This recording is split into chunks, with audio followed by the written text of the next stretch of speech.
Sungguh-sungguh Allah sangat ridho ketika seorang hamba itu makan makan ketika sesuap nasi dia muji Allah, ketika minum seteguk nasi dia muji Allah. Itu kalau orang diridhoni Allah itu wali betul. Itu untuk jadi wali itu gampang. Kamu makan ridho, kamu nginjak buminya Allah ridho seneng, kamu hidup keseharian aman seneng. Nah ini supaya sampean kita semua ngaji betapa panduan Rasulullah untuk menggapai ridho Allah itu banyak yang keseharian sekali. Saking kesehariannya banyak dalam hadis dan itu sahih.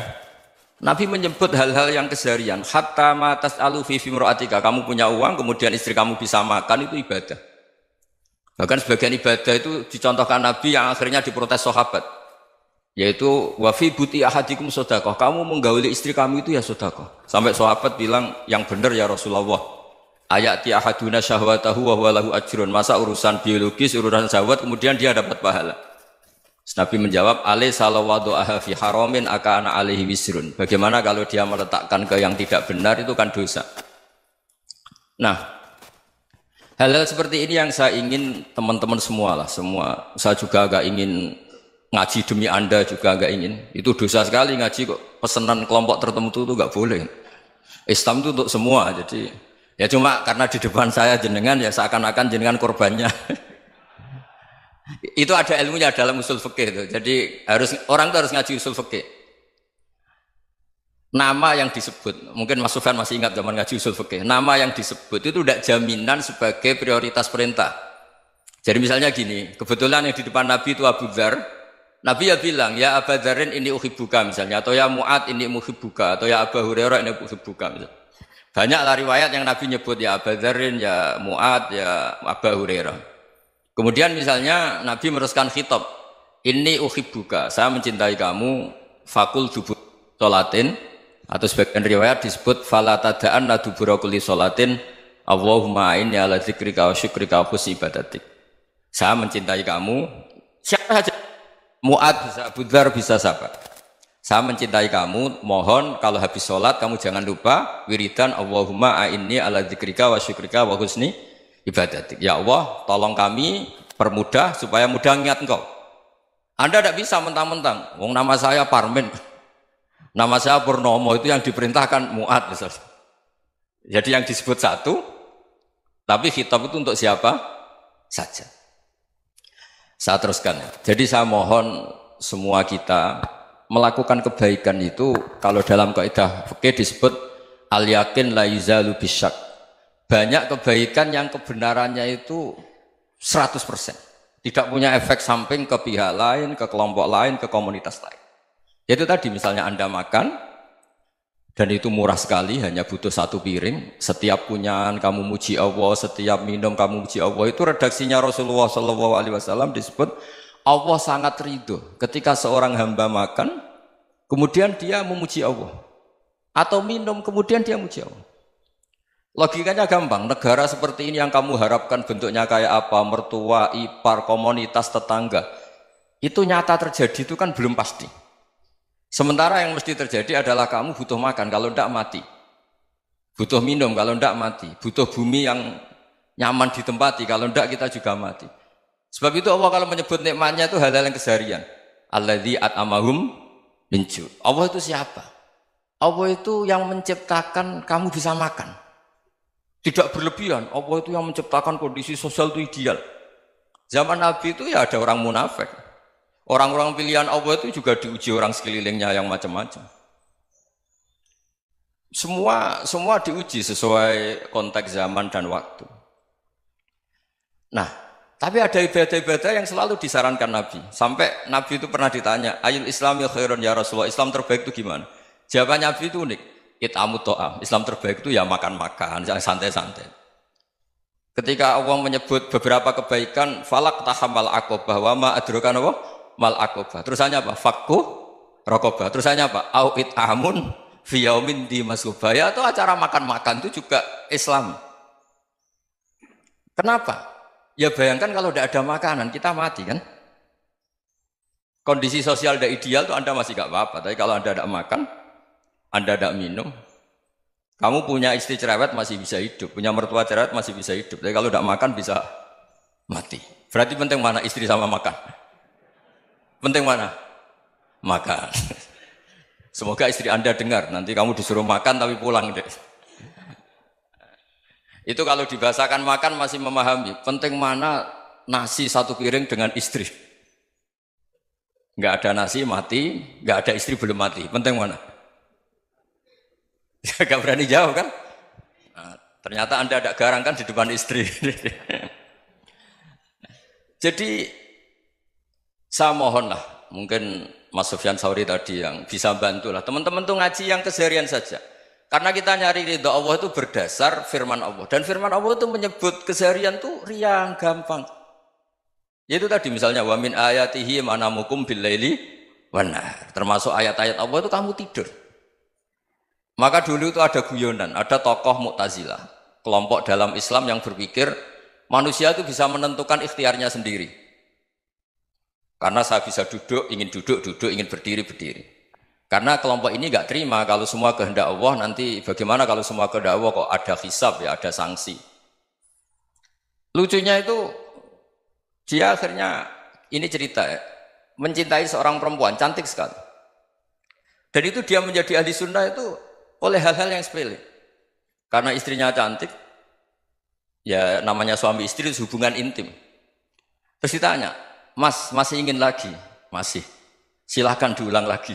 Wah ya tidak bisa. Katanya manusia bisa menentukan yang diinginkan.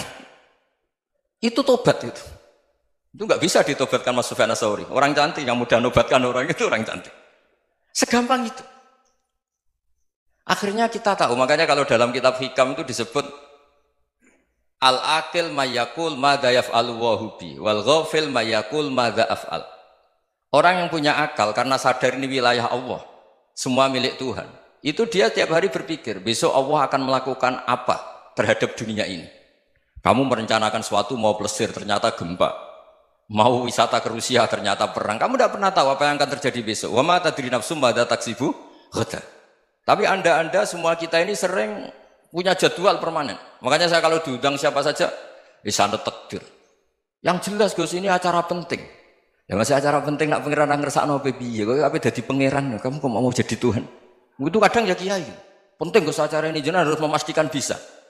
Loh kamu itu yang ngajarin tauhid, sesuatu itu biadillah kok bilang-bilang apa pasti. Kalau saya terus tak tobatkan loh kamu kata saya. Ya kalau gitu Gus bilang insya Allah. Wah itu hati saya, fisik saya, roh saya sudah bilang insya Allah. Tidak usah kamu latih kata saya. Nah hal-hal tauhid keseharian itu gampang sebetulnya.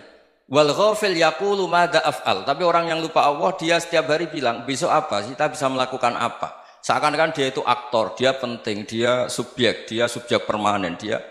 Padahal kita ini hanya objek kehendak Allah Subhanahu wa taala.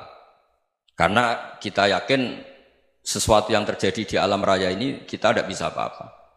Makanya saya sering ngaji, sering bilang saya, ketika Anda mensifati Allah, dia yang menghidupkan. Sudah itu tanamkan, sehingga ketika kita mati, santai saja. Kenapa santai? Allah punya cara menghidupkan kita. Zaman kita hidup juga gak tahu caranya ngelola jantung, ngelola paru-paru. Kamu juga gak tahu ngelola oksigen yang tidak beracun, tidak mengandung polusi. Tahu-tahu hidup.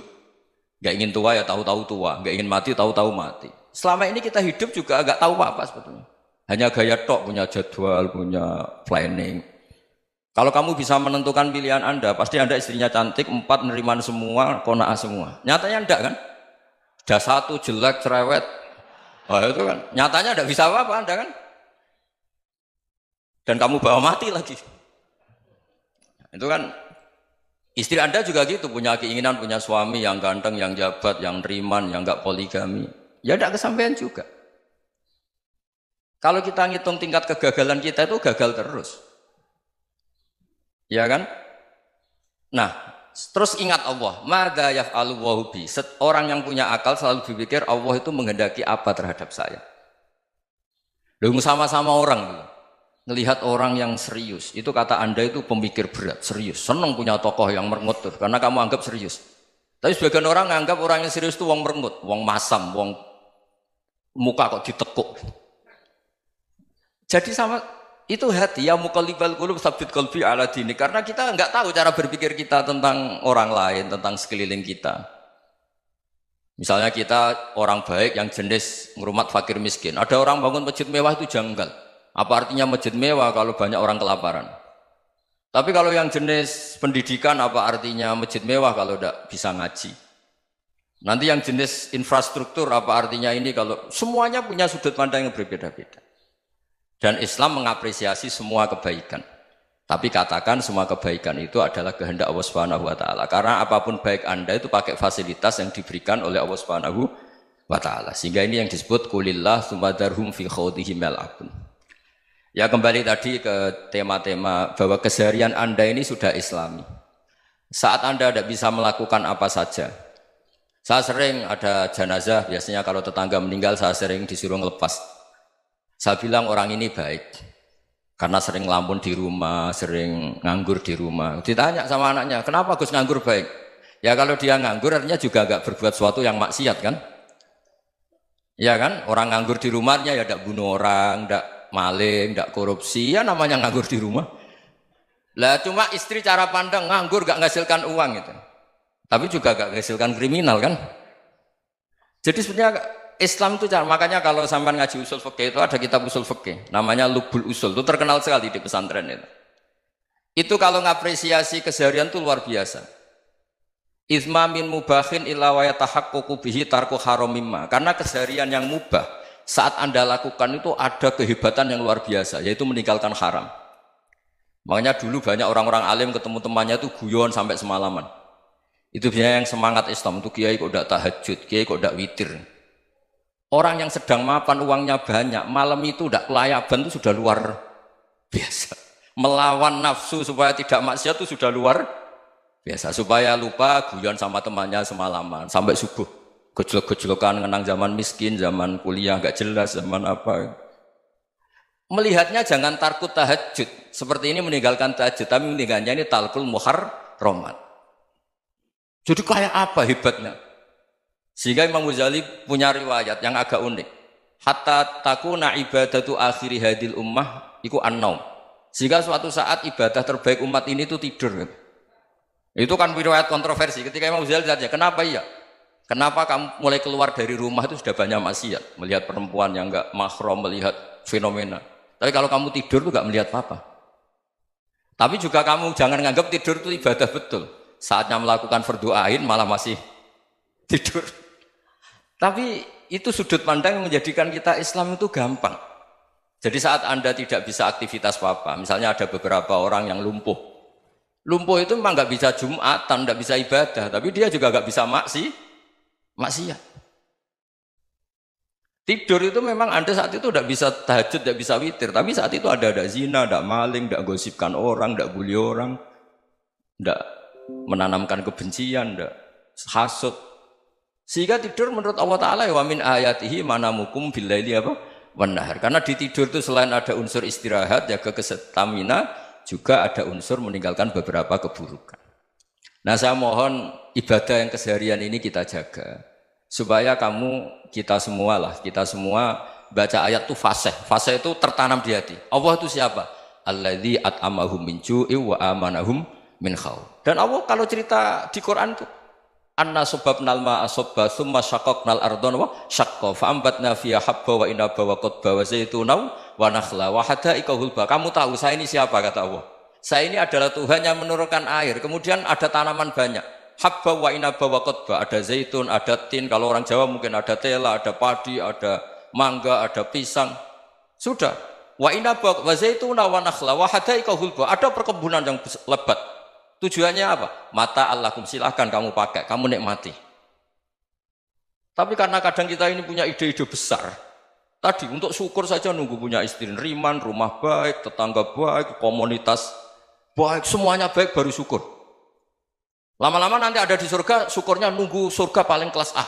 Itu sudah ada yang menghuni Rasulullah, kamu nggak boleh di situ. Masa untuk syukur saja? Repotnya Masya Allah. Jadi mohonlah Quran yang kalau Anda hafalkan juz amma itu kan ada ayat-ayat yang kayak tadi. Ya, fal yang dzuril insanu ila ta'ami. Coba lihat Apa yang kamu makan ya? Dari mana? Dan untuk mempertahankan hidup kamu keseharian. Jadi jangan kira ibadah itu harus membentuk komunitas yang versi Anda. Ibadah itu harus yang hal yang mulu-mulu. Kesehariannya Anda alami. Loh ini saya tidak bikin-bikin. Saya ngaji bukan karena berdasar pesanan. Itu ayat yang saya baca kan betul ada ayatnya kan. Fal yang dzuril insanu ila tu'ami. Anna soba benal ma'ah soba. Thumma syaqaqnal ardo syaqqa. Fa'ambasna fiya habba wa inabau wa qodba. Wa zaitunau wa nakhla wa hadaika ghulba. Terusannya apa? Mata'al lakum, silakan kamu nikmati. Mata itu silakan kamu nikmati. Ya kayak sampean dikasih hidangan ya makan. Ya sudah makan. Habis makan ya minum. Habis itu ngantuk ya tidur. Ya sudah normal-normal saja. Kayak apa indahnya Islam. Tapi Anda mencari Islam yang gimana lagi? Nah itu yang diajarkan guru-guru kita, diajarkan sanad kita sampai Wali Songo, sampai Rasulullah SAW. Bahwa pada akhirnya ada jihad, ada perang. Itu dulu memang perang, bukan membunuh. Beda. Dulu kita dijajah Belanda ya perang, dan itu normal karena kita dijajah. Jadi ketika orang lain ingin baik sama kita, wa in ahadum minal musyrikin astajaruka ya fajirhu hatta yasma'a kalam Allah. Kalau mereka ingin baik ya kita baik. Makanya ada istilah musta'man, mu'ahad. Kalau mereka ingin damai, berdampingan dengan kemajmukan ya itu yang lebih baik. Karena memang Islam menghormati proses perdamaian. Wa in janahu lis-salmi ya fajnah lah. Kalau ingin damai ya kita harus